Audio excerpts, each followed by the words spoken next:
Bueno, cambio de día, esto lo estoy grabando otro día, por eso cambio de vestuario.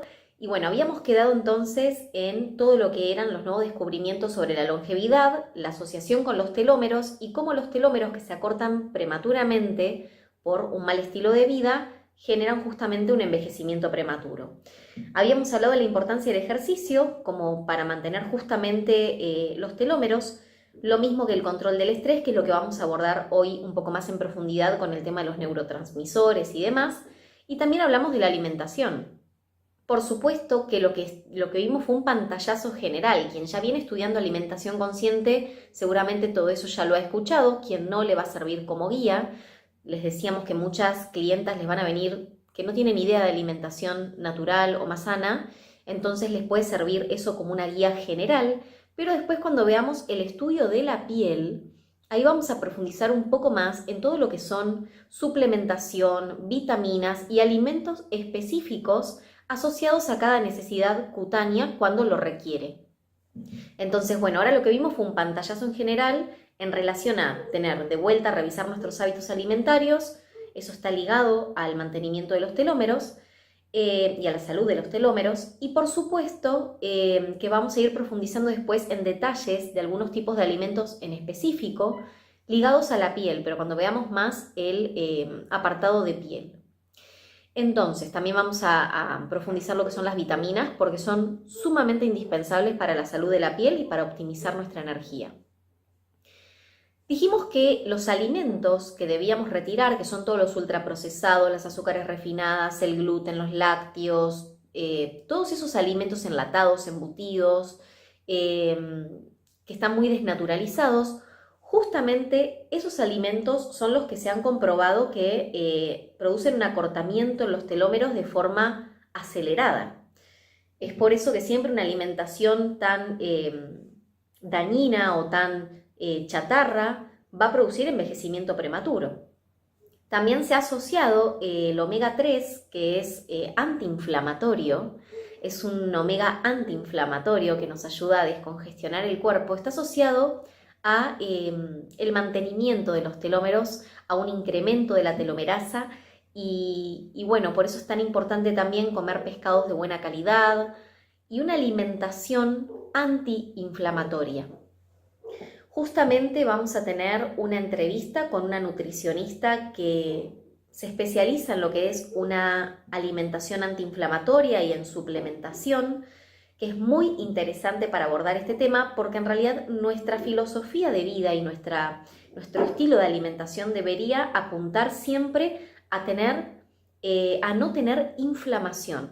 La inflamación crónica de bajo grado, que se habla mucho en el libro de Medicina Ancestral y Epigenética de la doctora Florencia Daphne Arraele, es la causa de muchísimas enfermedades de base. Generalmente, en la mayor parte de las enfermedades que conocemos, hay inflamación crónica. En un cuerpo que no está inflamado es muy difícil que se produzcan enfermedades.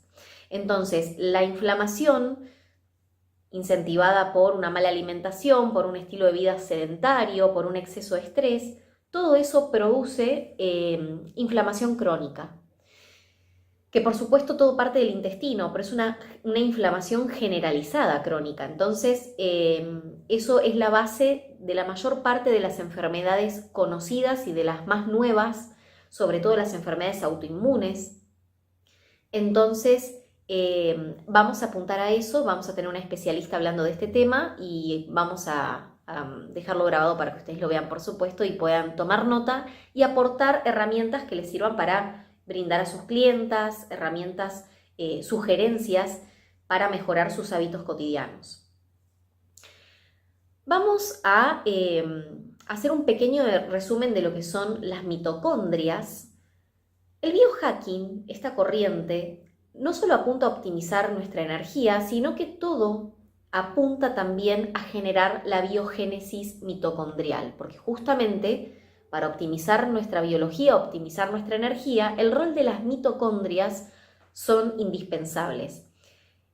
Justamente el libro que les vengo mencionando, Medicina Ancestral, se basa muchísimo en eso, es un resumen de todo, o sea, lo que yo estoy dando es un resumen, la puntita del iceberg de todo ese libro que es impresionante.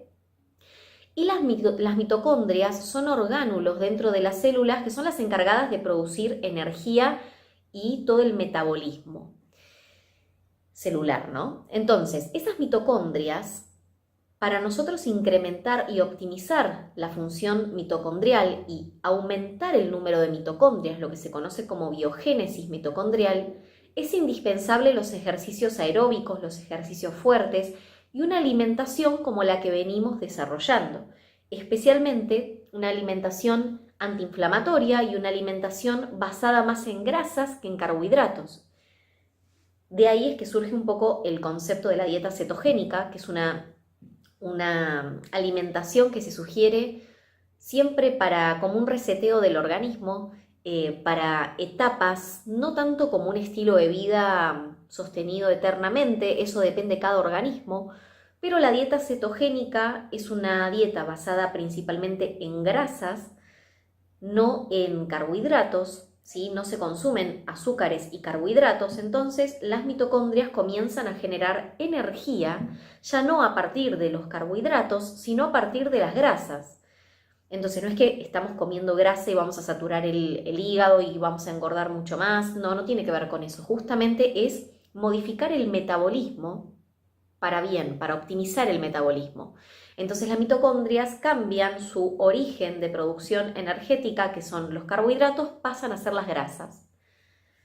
Es muy interesante porque además esto optimiza la energía cerebral, ayuda a tener un mejor rendimiento cerebral, y hay un libro que les sugiero leer para quien no lo haya leído aún, que se llama Cerebro de Pan. Está escrito por un médico y es impresionante cómo el gluten, los carbohidratos, bueno, la relación que tienen con un deterioro cerebral y cómo evitando este tipo de alimentos en los hábitos cotidianos optimizamos nuestras funciones metabólicas, nuestra energía, etc. Entonces, les sugiero que profundice en ese tema a quien le interesa trabajar un poco con herramientas de biohacking. Pero bueno, todo esto que estamos hablando mejora los telómeros, optimiza la función mitocondrial, que es la base de la longevidad, al igual que los telómeros. Dijimos el control del estrés, entender de microbioma, ¿sí? de todas estas bacterias benéficas que interactúan y que habitan nuestro organismo. Entonces, bueno, vamos a pasar a lo que son los neurotransmisores. Bien, porque lo que vamos a comenzar a hablar es del estrés, ¿no? La clase de hoy, el estrés, pero para empezar a hablar del estrés tenemos que entender un poco de neurotransmisores, así que vamos a comenzar primero por esa parte y vamos a hablar un poco de el concepto de moléculas de la emoción. Vamos a entender un poco por qué realmente nuestro organismo adopta mucho la expresión de nuestras emociones. Los neurotransmisores son esos mensajeros químicos, ¿sí? Que se pueden producir tanto en el cerebro como, por ejemplo, en las glándulas suprarrenales. Bueno, los neurotransmisores son hormonas, mensajeros que lo que hacen es permitir una comunicación entre el sistema nervioso, el cerebro y el resto del cuerpo. Justamente son el puente de conexión entre el sistema inmunológico, el sistema nervioso, el cuerpo en general, las glándulas, y son los que transmiten la información. Depende del tipo de neurotransmisor, es la información que va a decodificar nuestro organismo.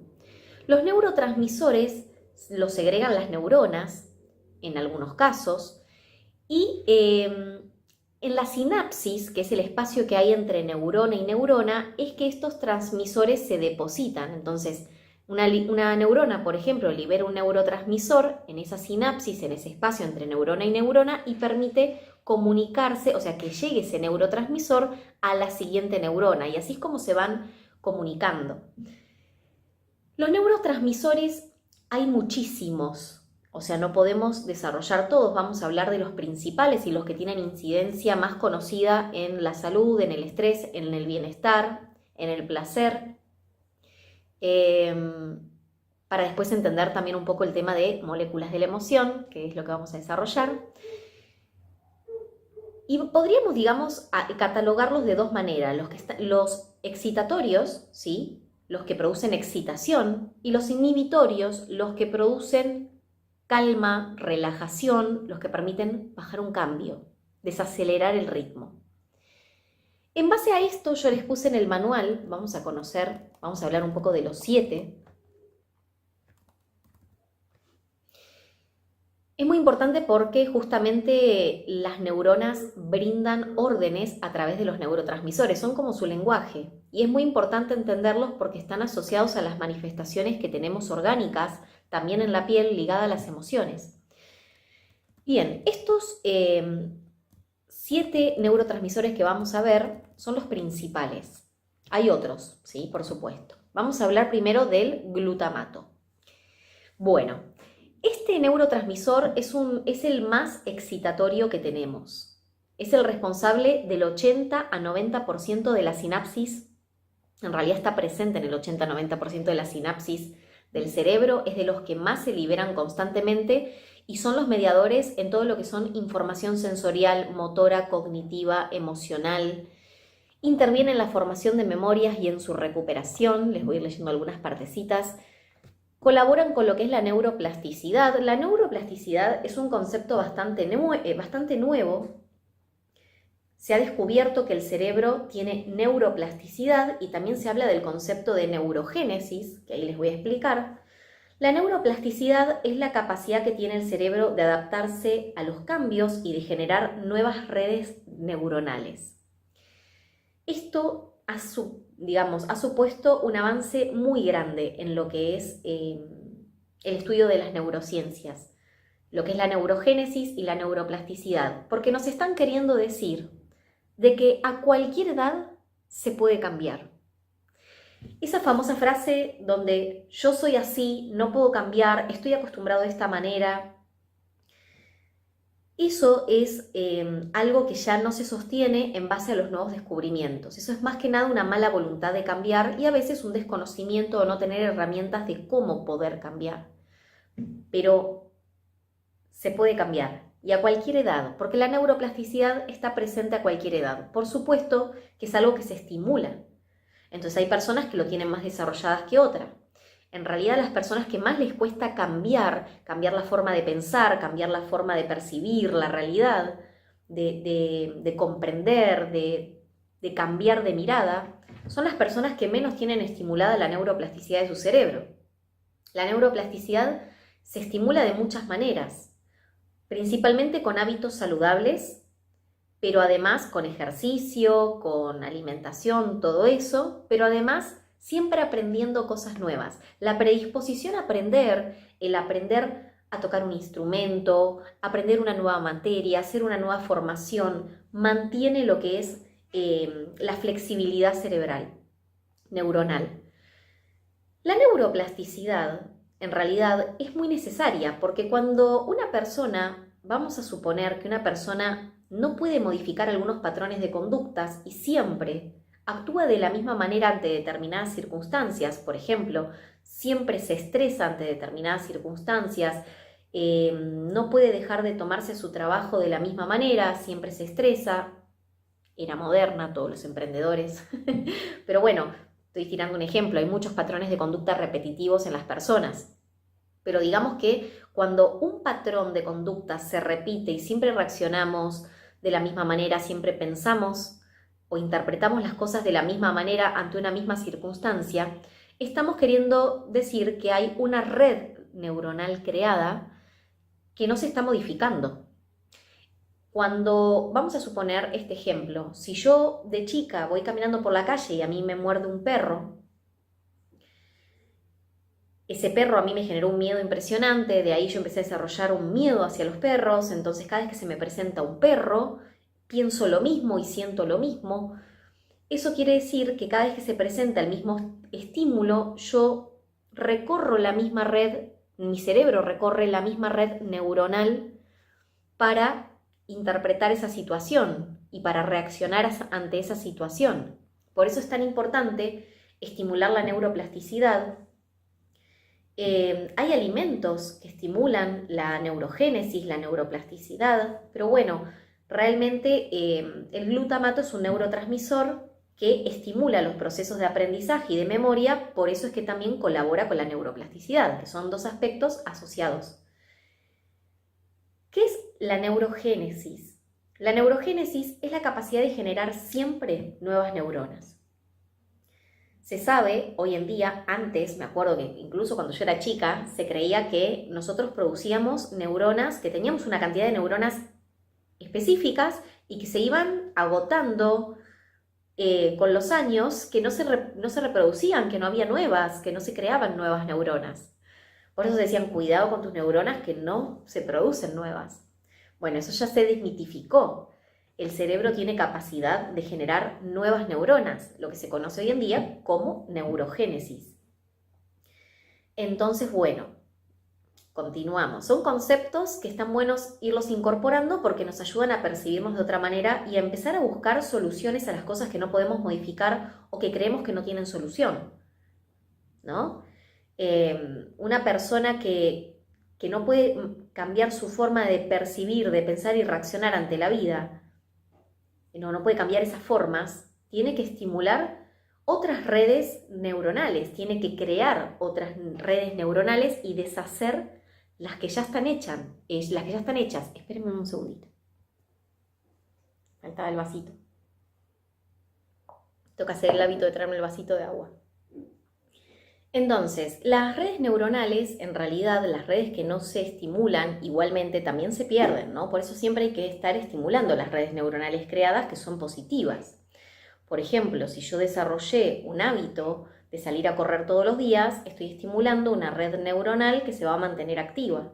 Si yo en algún momento dejo de correr y pasan meses que dejo de correr, esa red neuronal se va debilitando, se va perdiendo, porque red neuronal es la conexión entre varias neuronas, son lazos que se van perdiendo. Por eso siempre, si nosotros queremos crear también nuevas redes neuronales, tenemos que ir debilitando o haciendo que se mueran esas redes neuronales de patrones negativos, dejándolos de repetir. Justamente una revisión de nuestros patrones con el objetivo de cortar la repetición de ese patrón. Vamos a suponer que yo siempre después de comer me como una golosina y quiero cortar con ese patrón que no me ayuda a la salud. ¿Cómo corto esa red neuronal? Bueno, con una fuerza de voluntad también, porque tengo que dejar de repetir ese patrón y paulatinamente esa red neuronal va a perder fuerza. Entonces va a dejar de el cuerpo pedirme esa golosina. Por supuesto que es más complejo el tema, porque hay un montón de aspectos con los que podemos ayudar, porque una persona que quiere dejar de caer en un hábito tóxico, si lo acompaña con otras herramientas, con ejercicio, porque el ejercicio es de lo que más genera neurogénesis y neuroplasticidad. El ejercicio para mí, es como realmente una de las más grandes medicinas que muchas personas tienen desatendidas. Por ejemplo, yo de tanto trabajar con la computadora y el celular estuve mucho tiempo sin hacer ejercicio y mi cuerpo había empezado un deterioro bastante importante por el sedentarismo hasta que volví a retomar y se están revirtiendo y se han revertido un montón de cosas que se me estaban cronificando, porque en realidad el ejercicio es el gran regulador. Ahora, estimular nuevas redes neuronales, para crear nuevas redes neuronales, necesitamos hacerlo de la misma manera en la que se crearon las que ya están, que es por un patrón de repetición. Entonces, simplemente tengo que proponerme trabajar con hábitos. Por eso es que también en esta formación vamos a hablar de hábitos y de desarrollo de hábitos, entendiendo cómo funciona nuestro cerebro, porque de esa manera no solo logramos incorporar hábitos sanos, vamos creando nuevas redes neuronales, sino que vamos debilitando las redes de los patrones que queremos desintegrar, que muchas veces están asociadas a emociones muy tóxicas que se manifiestan en muchos órdenes. Entonces, estábamos hablando del glutamato. Este aminoácido es común en la dieta y actúa como neurotransmisor excitatorio, estimula las neuronas para que manden órdenes, es el principal neurotransmisor excitatorio del sistema nervioso central. Solo se necesita una pequeña cantidad de glutamato para estimular las células cerebrales vecinas. Cuando las neuronas funcionan adecuadamente, todo el glutamato liberado por las células es recuperado por moléculas transportadoras del mismo, de modo de garantizar que el nivel de glutamato en la sinapsis, o sea, en el espacio entre neurona y neurona, se mantenga bajo. ¿Por qué? Por supuesto, un exceso de glutamato puede alterar muchísimo la función del cerebro, ¿no? Genera una hiperexcitación tóxica que, bueno, puede bloquear un montón de funciones del cerebro y generar problemas. Entonces, fíjense que si bien el glutamato lo segrega nuestro propio organismo, también se puede consumir a partir de alimentos, pero, por ejemplo, la industria lo que hace es agregar glutamato monosódico, no sé si ustedes lo han escuchado, de forma artificial a alimentos, chatarras o comidas rápidas como resaltador del sabor. El famoso glutamato monosódico es algo que evitamos en la alimentación saludable porque todos esos agregados que tienen los alimentos, esos aditivos, lo que hacen es desnaturalizar el proceso de alimentación y de percepción del alimento, porque si a mí siempre me están resaltando el sabor, o sea, me están excitando, ¿sí? Con ese resaltador de sabor, mi organismo necesita más de ese alimento, por eso es que lo ponen. Se ponen resaltadores de sabor para que justamente el organismo te pida más, el cerebro, que es el adicto, te pida más, y para que lo encuentres sabroso. Justamente ese engaño sobre el sabor del alimento hace que después, cuando queramos volver a una alimentación más saludable, no le encontremos el sabor tan atractivo que tiene la comida chatarra o la comida rápida. Por supuesto que después, cuando vamos regenerando el sentido del gusto, nuestras papilas gustativas, la percepción del sabor, vamos disfrutando mucho más los sabores naturales. Es como la persona que está acostumbrada a excitar el sabor con demasiada sal, entonces se acostumbra a lo rico de la sal, tanta sal, que cuando le pone poca sal o menos sal al alimento, no lo encuentra sabroso. Pero en realidad es porque acostumbró a sus papilas gustativas a un exceso de sal. Lo mismo pasa con el azúcar. Por ejemplo, les doy este ejemplo. Las famosas tisanas o infusiones herbales, es muy importante tomarlas sin azúcar agregado. ¿Por qué? Vamos a hablar, por ejemplo, desde la Ayurveda o Ayurveda, como yo le digo occidentalmente. Cada planta, cada semilla, cada flor, cada raíz, trae en el sabor información digamos, información medicinal de esa variedad botánica que va a impactar directamente en el organismo. En el Ayurveda, el impacto del sabor tiene un gran poder medicinal. Si yo estoy tomando, por ejemplo, una planta amarga para limpiar el hígado, por ejemplo, si yo le agrego dulce, no lo recibe el organismo de la misma manera. Estoy alterando la función medicinal que tiene ese sabor amargo.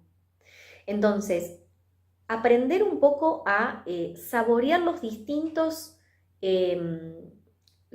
sabores que tienen las plantas, los alimentos, forman parte de volver a nuestro propio sentido natural, a regenerar ese sentido del gusto de una forma más orgánica, más consciente, porque si yo estoy siempre sobreestimulando, primero con alimentos sumamente refinados, industrializados, procesados, artificiales, llenos de conservantes, de aditivos, de resaltadores de sabor, no voy a disfrutar de un alimento natural.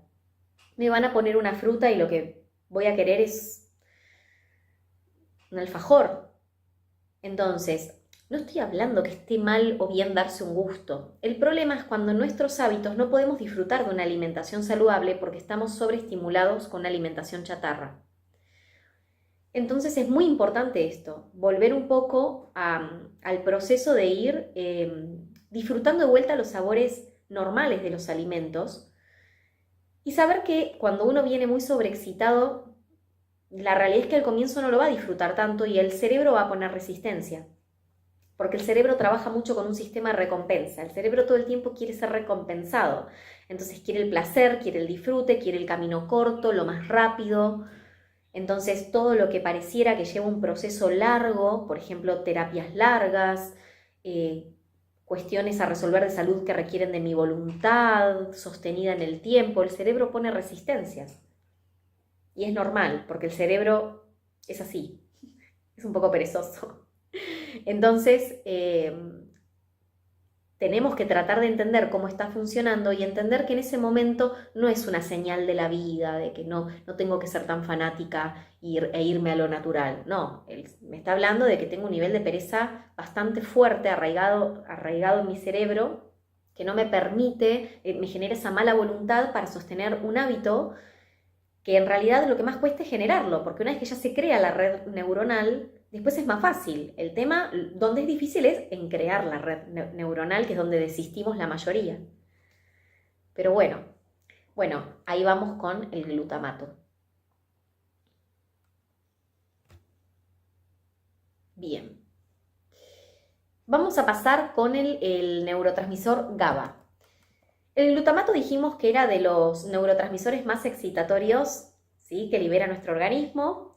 Pasamos al GABA, que es el más inhibitorio, es el que justamente produce una calma, ¿sí?, el que nos ayuda a calmarnos, tiene un efecto calmante, nos ayuda a bajar el ritmo cardíaco, la presión arterial, la presión sanguínea, favorece la relajación, nos induce al sueño, regula la ansiedad, el insomnio.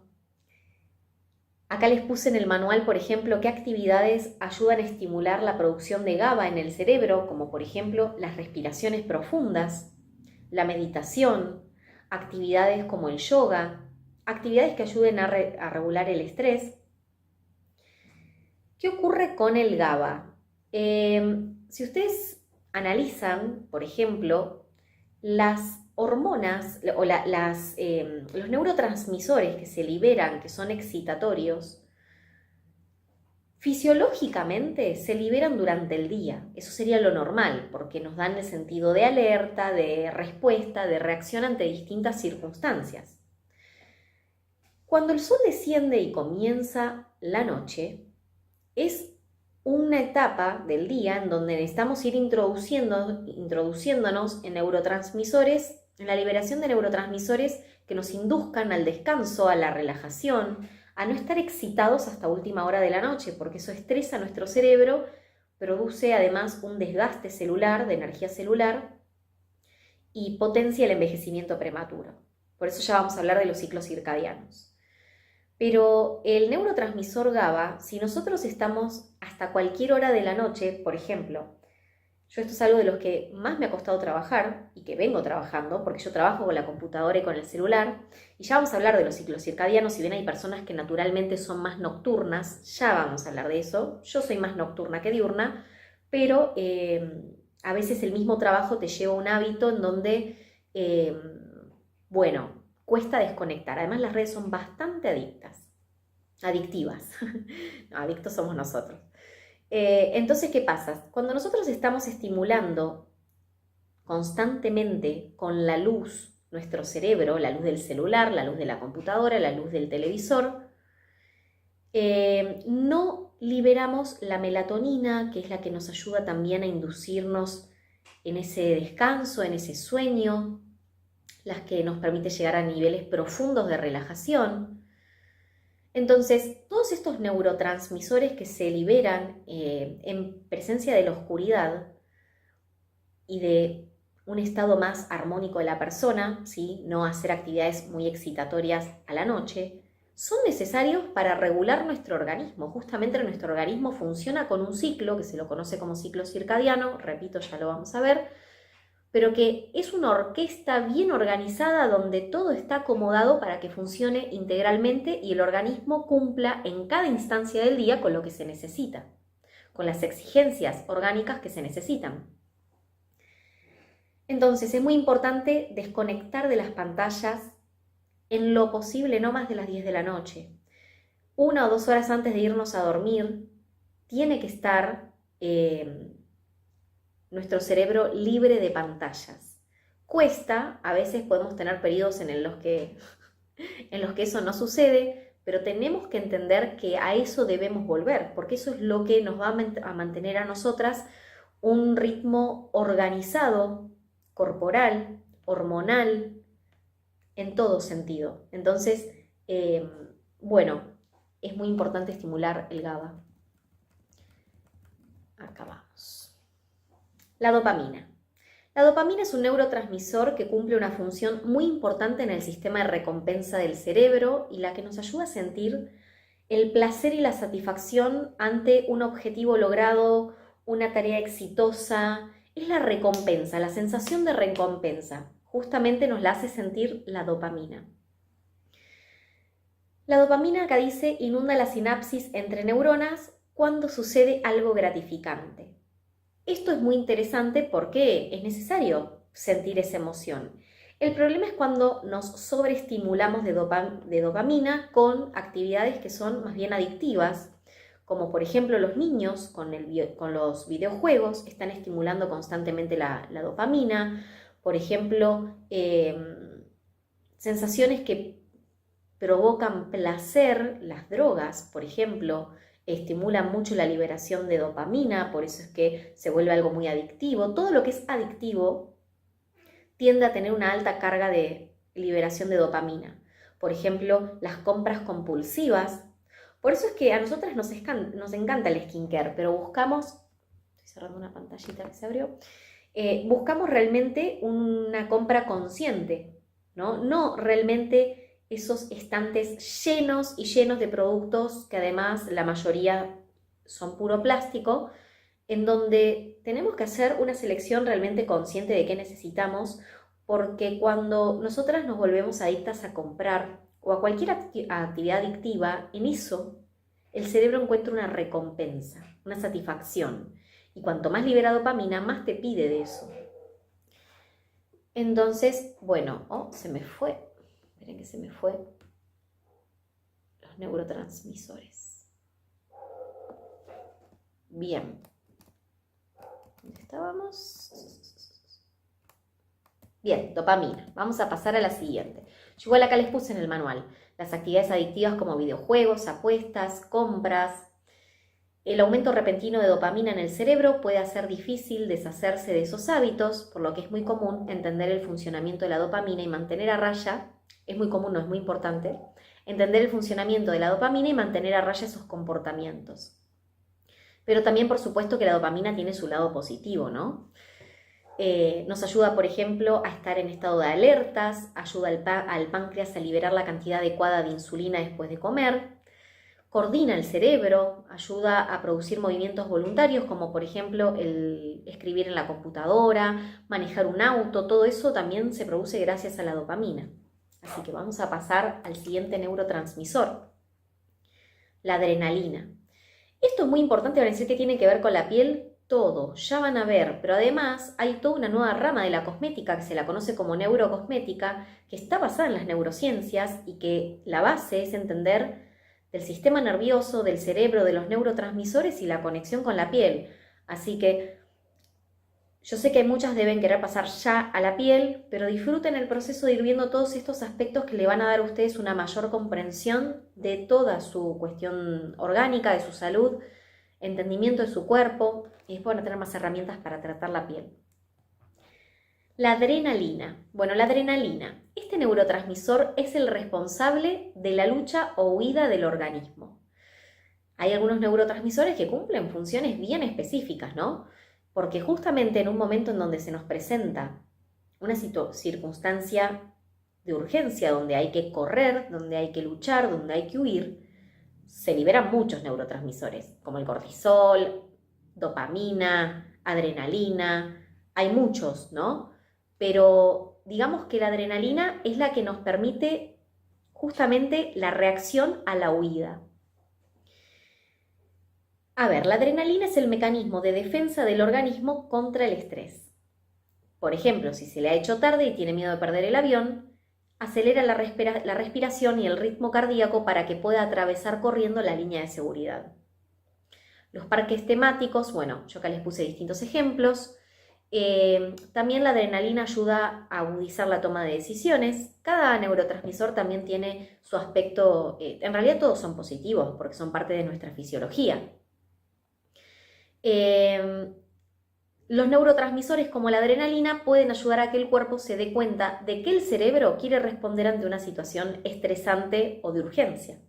Si no, el cuerpo no nos respondería.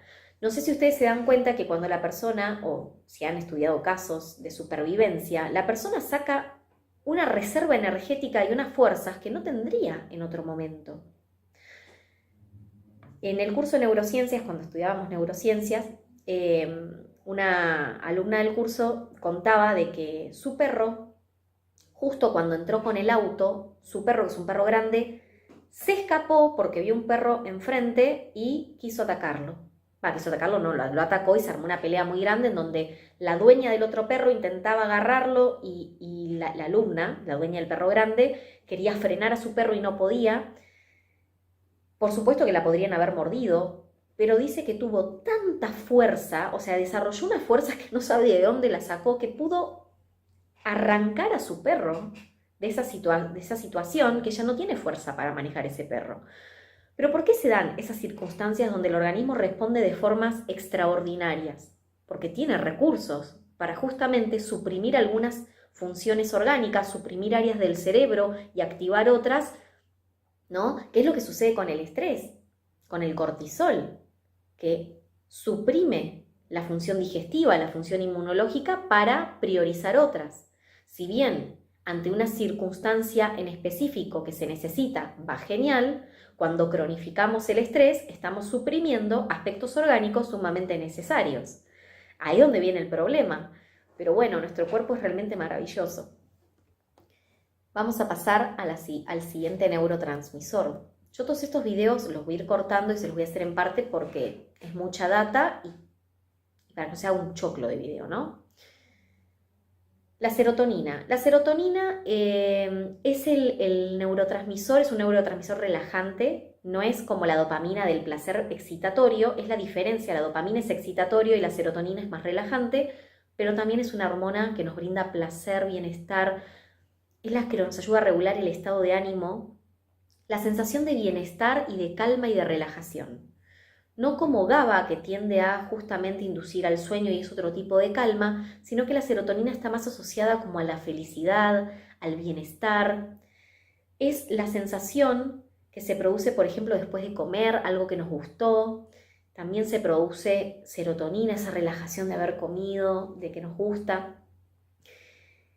¿Qué ocurre con la serotonina? El 95% de la serotonina se produce en el intestino. Entonces, no se produce en el cerebro la mayor parte de la serotonina, se produce en el intestino. Entonces, ¿cuál es el problema? Que hoy en día hay muchos desórdenes intestinales.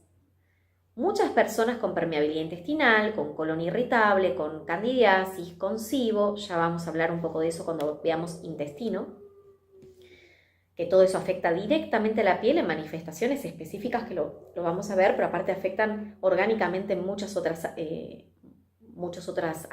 áreas. Pero cuando una persona está con un desequilibrio intestinal, una disbiosis intestinal o con cualquier patología de base intestinal, la producción de la serotonina suele ser muy deficiente. Es por eso de que hoy en día, con los estilos de alimentación que hay muchas personas con tendencias depresivas, tendencia a la ansiedad, pero sacando la ansiedad también tienen tendencias a la tristeza, al bajón, porque la emoción y la química están totalmente relacionadas en nuestro organismo. La emoción tiene una química particular en nuestro organismo, que es la que vamos a hablar cuando hablemos de moléculas de la emoción, que no son más que la expresión también de neurotransmisores, ¿no? Entonces, es la hormona de la serenidad, la serotonina.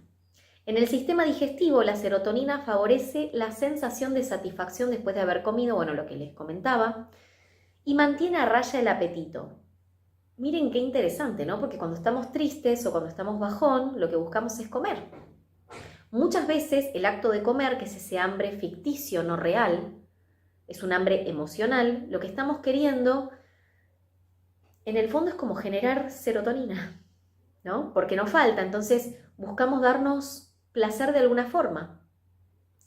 Bueno, hay que buscar justamente un equilibrio orgánico y emocional para que nuestro cuerpo funcione normalmente sin tener que recurrir a hábitos tóxicos. Cuando algo que comió no le sienta bien al estómago, la serotonina ayuda al organismo a deshacerse de ello. Los alimentos podridos o echados a perder suelen producir náuseas porque la serotonina entra en acción cuando se ingiere un alimento potencialmente tóxico. Hace que el cerebro produzca una sensación de mareo y ayuda al intestino a deshacerse rápidamente de lo que consumió. Todo esto que yo les estoy contando, que lo hemos aprendido en neurociencias, es para que tengamos idea de cómo funcionamos y la relación que va a tener con la piel.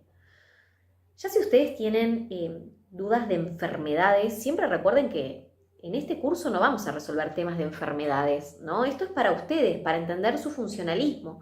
Después hay cosas que las tienen que chequear sí o sí un médico, y mucho mejor un médico integrativo. Yo me atiendo con un médico endocrinólogo que está muy avanzado en temas de intestino, microbiota, enfermedades autoinmunes, neurociencias, y hay que buscar cada vez más médicos que sean integrativos y que estén realmente ayornados. Cuando queremos tratar cosas que nunca podemos resolver, que desde la medicina convencional no nos dan respuesta, de la medicina natural muchas veces tampoco encontramos cómo terminar de resolverlo aún, entonces hay que atar varios cabos. Esto lo digo porque yo no soy médica y muchas veces cuando empezamos a hablar de estas cosas me dicen, yo tengo tal enfermedad, yo tengo tal cosa, bueno, yo todo lo que esté a mi alcance y se lo sepa responder, se los voy a responder, pero hay cosas que por supuesto son médicas, ¿no? En el cerebro la serotonina funciona de manera algo diferente, influye mucho en el estado de ánimo y da lugar a sensaciones de bienestar y felicidad. Bueno, lo que ya veníamos hablando. La serotonina también ayuda a disfrutar de un sueño reparador y pone en marcha el reloj interno del cuerpo. Es posible un desequilibrio de serotonina si el cerebro no la produce en suficiente cantidad, y esto podría generar desánimo e insomnio. Pero les agrego, la mayor parte está en el intestino y esto se produce no porque el cerebro no la produzca en cantidad, sino también porque el intestino está alterado. Bien, vamos a pasar a lo que es la oxitocina. Nos quedan algunas y ya terminamos y sigo con otro video. La oxitocina es la que se conoce como la hormona del amor, la hormona del contacto. Es el neurotransmisor más ligado a la piel. Todos en realidad tienen incidencia, pero la oxitocina es la que más se pone de manifiesto en todo lo que sea contacto, porque es la hormona del tacto. Sin embargo, es mucho más que la hormona del amor. Yo acá les puse, ¿no? Incide en muchas funciones del organismo. El cerebro fabrica oxitocina en el hipotálamo. El hipotálamo es un área del cerebro que es de lo más importante que hay porque es la que ayuda a regular el sueño, el estado emocional, el apetito, el hambre, ¿no? El deseo sexual. Todo eso lo regula el hipotálamo a través de la liberación de neurotransmisores y de todo esto que venimos hablando, pero bueno. El cerebro fabrica oxitocina en el hipotálamo y lo libera a través de la glándula pituitaria para provocar respuestas en todo el cuerpo. La oxitocina impulsa las contracciones del útero cuando una mujer va a dar a luz. También es la que permite establecer ese lazo entre la mamá y el bebé con la lactancia. Estimula la producción de leche en las glándulas mamarias. Y también ayuda a establecer lazos leales, fieles, duraderos, que nos ayudan mucho a tener buenos vínculos con amigos, con parejas, ¿no? Familiares. Y es de las hormonas que más se liberan cuando brindamos un masaje, cuando hacemos una sesión, no cuando hacemos una extracción de comedones y eso, que la persona suele sentir molestia generalmente, porque no es algo súper cómodo, pero en las sesiones de bienestar, donde se trabajan no con extracciones, sino más bien con terapia de rejuvenecimiento, de belleza, de masajes, de aromas, todo eso la persona libera muchísima oxitocina y es por eso que siempre el contacto va a ayudar a reducir el estrés, porque estas hormonas del amor, de la serenidad, de la felicidad, reducen las hormonas excitatorias, como las que venimos mencionando, y como el cortisol, y como la adrenalina. Entonces siempre van a colaborar en regular las emociones. Después tenemos lo que es la acetilcolina, que es ya, esta no se las voy a profundizar mucho, pero es un neurotransmisor ligado a los músculos. Justamente Es única porque influye directamente en los músculos, actúa en las uniones neuromusculares, donde se encuentra el sistema nervioso y los músculos, y es las que permiten todas las acciones de los músculos. Cada vez que ustedes se mueven, está en liberación esta hormona. Pueden ser movimientos voluntarios o inconscientes, como por ejemplo los latidos cardíacos. También los movimientos peristálticos del intestino se producen gracias a que existe la liberación de este neurotransmisor. Pero también impacta en funciones de aprendizaje y memoria del cerebro, así que está muy buena. Vamos a ir a las últimas dos, las endorfinas y el cortisol. Estas no son de las 7 que mencionamos principales, pero son también súper importantes. Las endorfinas se producen en 2 áreas del cerebro como una manifestación química ante la presencia de situaciones estimulantes y agradables, con lo cual se logra que aparezcan sensaciones de placer, bienestar y alegría. Por eso se dice también que cuando uno tiene sexo, libera endorfinas, que cuando uno hace ejercicio, libera endorfinas. Hay muchos neurotransmisores que aportan este tipo de sensaciones, trabajan juntos. Y también aparece cuando se presenta dolor o situaciones estresantes, ahí actúa como un opiáceo. Sirve como analgésico en casos de dolor. Fíjense que cuando una persona está liberando endorfinas en un ejercicio físico, en una relación sexual, muchas veces no siente dolor y después el cuerpo pasa factura si tuvo un ejercicio bastante intenso, o en ese momento el cuerpo es como que estaba con tanta liberación de endorfinas que no percibe el dolor como lo percibe después cuando esos neurotransmisores bajan. Colaboran en la reproducción sexual al aumentar e incentivar la libido sexual, el hambre, bueno, todo esto que venimos hablando. Y por último tenemos el famoso cortisol, que lo vamos a desarrollar más profundamente cuando hablemos ahora del estrés. Pero bueno, digamos que el cortisol se produce en las glándulas suprarrenales, justamente encima de los riñones, y se produce ante situaciones de miedo, de terror, de huida, de necesidad de huida también, de estrés, ¿no? El cortisol, en las situaciones que hay estrés, el cortisol por supuesto aumenta, lo que hace es suprimir el sistema inmunológico y suprime todas aquellas funciones corporales que impedirían que la persona responda ante la circunstancia. Vamos a suponer, yo como un alimento y en ese momento mi organismo empieza a digerir el alimento, pero se presenta de golpe un ladrón. Entonces, en ese momento, ante ese impacto que genera un estrés, aumenta mi cortisol y mi cortisol interrumpe la digestión, porque lo que quiere es que no haya energía para digerir el alimento, sino para que te puedas escapar. Actúa en conjunto con la adrenalina, bueno, se libera muchos del estilo, ¿no? Entonces, digamos que está bueno cuando hay una necesidad real, cuando hay un estrés real. El problema es que generalmente nosotros recreamos circunstancias estresantes de miedo y demás que no son peligros reales, sino que son más bien percepciones mentales y emocionales.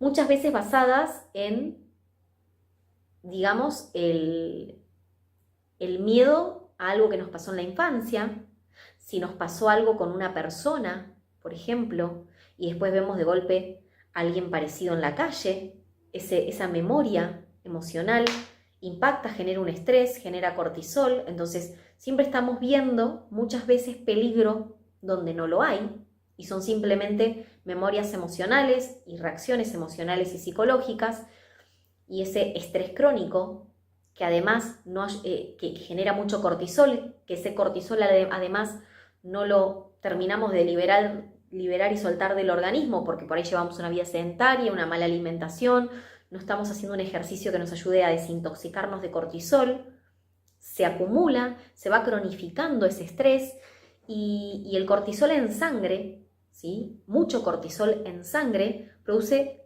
todo tipo de trastornos biológicos. Todo, prácticamente es la base de todas las enfermedades, como ya hablamos, el estrés, la inflamación, el sedentarismo, los hábitos y la cuestión emocional. Todo eso es la base de todas las enfermedades y hoy en día ya está más que comprobado, ¿no? Como hemos visto, otra respuesta, bueno, esto es lo que ya les comenté. Esta hormona provoca ante una circunstancia de estrés un aumento de histamina, lo que explica por qué la gente tiende a sufrir herpes, alergias y todo tipo de cuestiones en la piel cuando está sometida a estrés y a un aumento del cortisol, justamente porque hay un exceso de histamina. Cuando el estrés se manifiesta durante mucho tiempo, entonces es posible experimentar cuadros de ansiedad, sentimientos de fracaso, insomnio, porque además altera el ciclo circadiano. El cortisol el cuerpo lo produce normalmente en las primeras horas de la mañana y está activo durante el día para mantenernos en un estado de alerta, pero a la noche empieza a decrecer.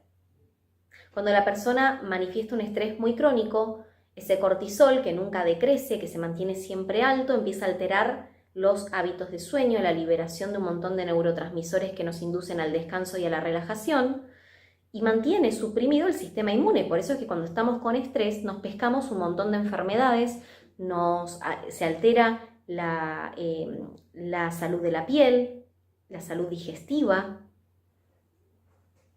la lucidez mental. También por déficit o exceso puede interferir con la producción de hormonas tiroideas, por eso también puede afectar totalmente el tema de las tiroides. El cortisol interrumpe el sistema reproductivo, causando infertilidad o incluso aborto involuntario cuando los niveles de cortisol son demasiado elevados o crónicamente elevados. También puede producir hambre intensa, antojos de comida, quedarse en blanco, bueno, etc. Pero también, por supuesto, es sumamente necesario el cortisol, porque justamente cortisol es un neurotransmisor que reduce el dolor porque nos prepara para enfrentar un peligro, entonces no nos permite sentir dolor. Fíjense las personas que se agarran a las piñas en la calle, que ante esa situación estresante no sienten el dolor de las piñas muchas veces y después sienten todo el dolor o se dan cuenta que se han fracturado. Eso es porque el cuerpo te permite enfrentarte a eso sin que percibas tanto el dolor. Pero también el estrés deja abajo de la alfombra un montón de cosas que empieza a tapar que hay que resolver, que no nos permite percibirlas. Entonces, bueno, creo que hasta acá voy a cortar y voy a seguir en el siguiente.